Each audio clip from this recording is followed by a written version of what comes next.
अस्सलामुअलैकुम। मेरा नाम हाफिज़ हैदर है और मैं क्लिनिकल साइकोलॉजिस्ट हूँ। आज जो है मिनी मेंटल स्टेट एग्जामिनेशन को जो है थोड़ा सा एक्सप्लेन करना चाहूँगा ताकि जो है आप लोग समझ सकें। जब भी जो है क्लिनिकल साइकोलॉजिस्ट के पास पेशेंट आता है तो क्लिनिकल साइकोलॉजिस्ट जो है एट अ टाइम इंटरव्यू भी कंडक्ट कर रहा होता है और एट अ टाइम जो है ये फॉर्म भी फिल कर रहा होता है। जैसे ही जो है पेशेंट रूम में या कैबिन में दाखिल होता है तो फौरी तौर पे जो है अपीयरेंस एंड बिहेवियर को चेक एंड बैलेंस करने के लिए जो है क्लिनिकल साइकोलॉजिस्ट इस टूल को एक्टिवेट कर लेता है और वो चेक करते हैं कि जो पेशेंट जो है जो चेक करवाने आया है उसने कौन से कपड़े पहने हुए, साफ हैं, गंदे हैं, प्रेस किए हुए हैं या नहीं हैं, और फिर जो है उसने जूता कौन सा पहना हुआ है, उसने हेयर कंघी किए हुए हैं या नहीं किए हुए, उसने जो है दाढ़ी जो है बनाई हुई है या नहीं बनाई, क्या वो आई कांटेक्ट जो है कर पा रहा है या नहीं पा रहा, क्या जो है वो अपने पाँव की मदद से आ पा रहा है कि यहाँ जो है किसी के कंधे की जो है उसको सहारे की ज़रूरत है, क्या वो जब बोलना शुरू कर रहा है तो उसकी जो है वॉइस की पिच और क्वालिटी कैसी है, आहिस्ता आवाज़ में बात कर रहा है या फिर जो है बहुत ज़्यादा लाउड जो है बात कर रहा है कि ऊंची ऊंची बात कर रहा है, उसकी बॉडी लैंग्वेज कैसी है, जल्दबाजी में है या जो है उसने बॉडी को जो है किसी दूसरे को जो है सहारा दिया हुआ है कि वो जो है किसी सहारे के बलबूते के ऊपर जो है अंदर रूम तक आया है, क्या वो जो है इस तरह की सिम्टम शो कर रहा है या फैमिली वाले कंप्लेन कर रहे हैं कि ये जो है अकेले बैठकर जो है बातें करते हैं, क्या इसने कभी जो है दूसरों को जो है बातें करते करते जो है अपनी बातों का जो है इस तरह से टर्न यू टर्न ले लिया कि दूसरे लोग जो है हैरान रह जाते हो कि बात करते करते जो है मॉडिफाई करना शुरू कर दे या जो है जंप करना शुरू कर दे एक टॉपिक से दूसरी तरफ। ये तब जो है क्लिनिकल साइकोलॉजिस्ट जो है वो इसे ऑब्जर्व कर रहा होता है जब जो है पेशेंट सलाम लेने के बाद जब उसे पूछा जाता है अच्छा आप बताएं आपको कोई प्रॉब्लम है, और जब वो पेशेंट बोलना शुरू करता है तो क्या ऐसा तो नहीं होता एक जंप करके दूसरे टॉपिक की तरफ चला जाता हो और उससे भी अनकम्प्लीट छोड़े किसी तीसरे टॉपिक की तरफ चला जाता हो या जो है पेशेंट बोल ही नहीं पा रहा हो। तो ये सारी चीज़ें जो है पेशेंट की जो है केयरफुली ऑब्जर्व कर रहे होते हैं क्लिनिकल साइकोलॉजिस्ट। इसके बाद जो है मेमोरी को चेक करने के लिए जो है थोड़ी देर पहले की जाने वाली बात को जो है दोबारा से रिपीट करने के लिए कहा जाता है या जो है कोई एक सीक्वेंस कहा जाता है या कोई नाम जो है याद करने के लिए कहा जाता है और फिर जो है उससे के बारे में पूछा जाता है अच्छा हमारी जो थोड़ी देर पहले क्या बात हो रही थी,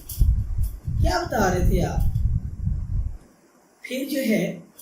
बाज़ दफ़ा ऐसे पेशेंट भी आते हैं साइकोटिक फेज के अंदर उनको जो है ओरिएंटेशन नहीं होता तो मुख्तलिफ चीज़ों के बारे में पूछा जाता है कि इस रूम में क्या क्या है,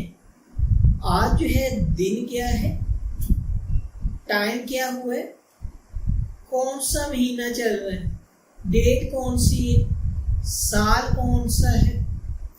और इसके साथ साथ जो है मज़ीद जो है उस रूम से रिलेटेड ओरिएंटेशन जो है की जाती है। बाज़ दफ़ा 7 सीरीज को जो है उसके ऊपर यूटिलाइज किया जाता है। अच्छा आप बताइए अगर 100 में से जो है आप 7 रुपये खर्च कर लेते हैं तो बाकी कितने बचेंगे। बाज़ों का जो है साइकोटिक पेशेंट जो है बता देते हैं इस सीरीज को भी कि जो है 93 बचेंगे। अगर फिर से पूछा जाए तो फिर से भी बता देते हैं और अगर फिर से जो है रिपीट किया जाए तो फिर जो है बाज़ दफ़ा डिस्टर्बेंस क्रिएट कर देते हैं क्योंकि वो सीरीज को कहीं ना कहीं जो है ब्रेक कर रहे होते हैं। तो ये चीज़ें जो है करने के बाद जो है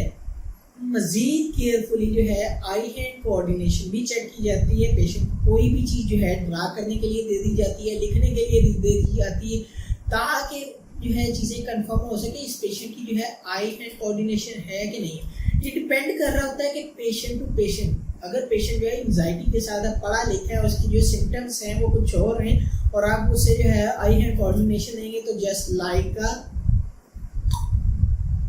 इसीलिए जो है क्लिनिकल साइकोलॉजिस्ट जो है वो टूल इस्तेमाल करता है जिनकी ज़रूरत होती है, ताकि जो है ड्यूरिंग जो असेसमेंट है वो असेसमेंट भी कंप्लीट हो जाए और पेशेंट को जो है या फैमिली मेम्बर्स को जो है वो चीज़ें जो है वो नागवारा भी ना गुजरे, कि ये ना हो कि पेशेंट भी जो है वो कुछ ऐसी चीज़ें ऑब्जर्व कर ले कि वो जो है अपने साइकोलॉजिस्ट को चेंज कर दे। क्योंकि बाज़ दफ़ा ऐसा भी होता है कि कई जो न्यूली प्रैक्टिशनर या न्यूली स्टूडेंट्स होते हैं इस तरह का जो है ऑड बिहेवियर जो है शो कर देते हैं एक्चुअल में जो है जिनकी ज़रूरत नहीं होती। मोस्ट ऑफ द टाइम जो है OPD का जो पेशेंट होता है इनके लिए सिर्फ और सिर्फ जो है नेसेसरी टूल्स को ही जो है यूटिलाइज किया जाता है। अगर पेशेंट इंडोर सेटिंग में है तो कंप्लीट टूल आप इस्तेमाल करें, कोई इसमें परेशानी की बात नहीं है, लेकिन आउटडोर पेशेंट्स के ऊपर वही टूल जो है आप यूटिलाइज कर सकते हैं जिनकी ज़रूरत होती है। तो इसमें जो है मिनी मेंटल स्टेट एग्जामिनेशन में जो है अपीयरेंस को चेक किया जाता है, बिहेवियर को चेक किया जाता है, कम्युनिकेशन को चेक किया जाता है, कोग्निशन को चेक किया जाता है, short term long term memory को चेक किया जाता है, आई हैंड कोऑर्डिनेशन को चेक किया जाता है, और इसके अलावा जो है और बहुत सारी छोटी छोटी चीज़ों के ऊपर फोकस किया जाता है। बाज़ दफ़ा ऐसा होता है साइकोटिक पेशेंट्स को जो है कोई चीज़ें नज़र आ रही होती, वो कह रहा होता है मुझे चीज़ें नज़र आती हैं, मेरे कानों में आवाज़ें सुनाई देती हैं।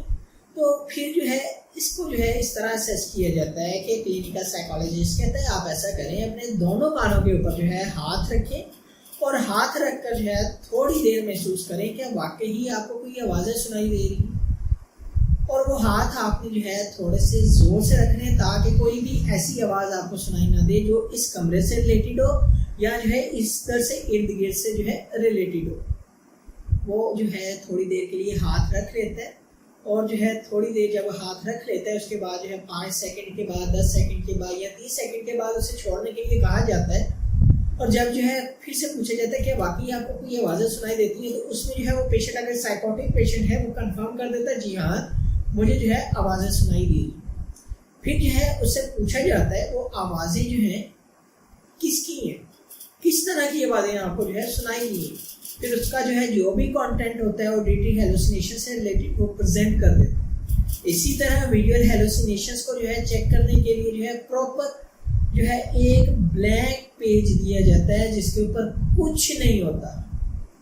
जब जो है उस पेशेंट को दिया जाता है तो पेशेंट जो है केयरफुली ऑब्जर्व करने के बाद 5 सेकंड के बाद 10 सेकंड के बाद या 30 सेकंड के बाद बता रहा होता है कि इसके ऊपर ये चीज़ें बनी हुई हैं, इसके ऊपर ये है, इसके ऊपर ये है।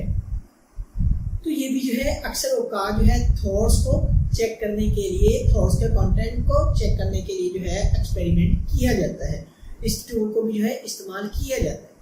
तो ये डिपेंड करता है कि ये जो है पेशेंट की सिम्टम्स कौन सी हैं जो फैमिली वाले प्रेजेंट कर रहे हैं, जो पेशेंट खुद प्रेजेंट कर रहा है, और फिर जो है उसके मुताबिक जो है क्लिनिकल साइकोलॉजिस्ट जो है मिनी मेंटल स्टेटमेंट्स में भी जो है डिफरेंट टूल्स का जो है इंतखाब करता है। अगर जो है पेशेंट याद रखें आपके पास खुद चलकर आया है और जो है वो अपनी जो है बीमारी के मतलब बता रहा है, तो पेशेंट जो है न्यूरोटिक प्रॉब्लम्स के साथ है। अगर साइकोटिक प्रॉब्लम्स भी होंगी तो इतनी जो है क्रॉनिक फेज में नहीं होगी, पेशेंट को जो है अच्छी इंसाइट होगी। अगर फैमिली वाले भी जो है पेशेंट को लेकर आए हैं और पहले फैमिली वाले जो है मिल रहे हैं अपने साइकोलॉजिस्ट के साथ और बाद में जो है पेशेंट को जो है इंट्रोड्यूस करवा रहे हैं या पेशेंट के बारे में कुछ ऐसी साइकोटिक सिम्टम्स बता रहे हैं, तो फिर याद रखें कि पेशेंट जो है साइकोटिक फेज में है, पेशेंट की जो है इतनी अच्छी इंसाइट नहीं है और आधी से ज़्यादा सिम्टम जो है फैमिली वाले बता रहे हैं, तो वो जो है पेशेंट साइकोटिक फेज में, या तो पेशेंट जो है बाइपोलर में होगा या जो है पेशेंट जो है साइकोटिक फेज में होगा, कोई भी जो है स्किज़ोफ्रेनिया की टाइप में हो सकता है, या जो है पेशेंट आईडी हो सकता है, या जो है पेशेंट जो है पर्सनैलिटी डिसऑर्डर के साथ हो सकता है।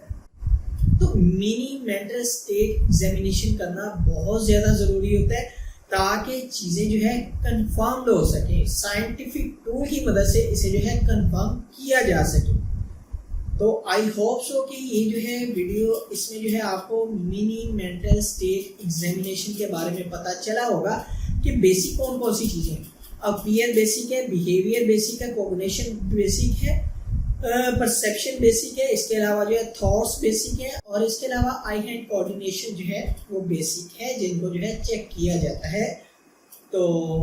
अगर ये वीडियो आप लोगों को अच्छी लगी है तो आप लाइक भी कर सकते हैं, शेयर भी कर सकते हैं, इस चैनल को जो है आप सब्सक्राइब भी कर सकते हैं। कोई भी किसी भी किस्म का क्वेश्चन हो आप मुझे डायरेक्टली कमेंट बॉक्स में आप कमेंट कर सकते हैं, या मुझे व्हाट्सएप के ऊपर व्हाट्सएप कर सकते हैं। तो इंशाल्लाह मिलते हैं अपनी नई वीडियो के अंदर। अपना बहुत सारा ख्याल रखना। ओके, अल्लाह हाफिज़, अल्लाह निगहबान।